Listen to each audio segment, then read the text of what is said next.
Bonjour et bienvenue dans cette vidéo. Aujourd'hui, je vous propose de découvrir les aires. Mais qu'est-ce que l'aire? L'aire d'une figure est la mesure de sa surface.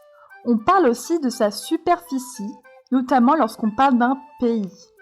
Par exemple, dans les figures ci-dessous, nous faisons bien la différence avec le périmètre qui est le contour et l'aire qui est la partie colorée. Mais comment fait-on pour mesurer l'aire?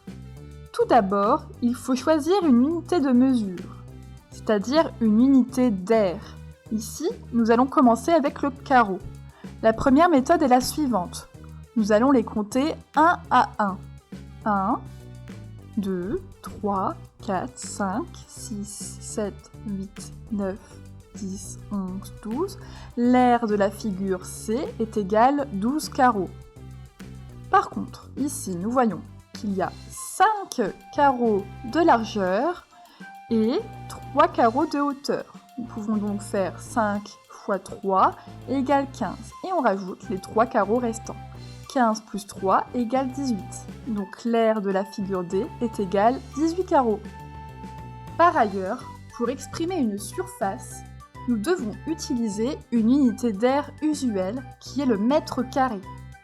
Cela représente un carré d'un mètre de côté. Car si nous prenons un carré qui fait 1 mètre sur 1 mètre, nous multiplions 1 mètre fois 1 mètre est égal à 1 mètre carré. De la même façon, un carré qui mesure 1 cm de côté, nous pouvons faire 1 cm fois 1 cm est égal à 1 cm carré. Tu as donc compris que pour calculer l'aire d'un carré, il fallait multiplier le côté par le côté.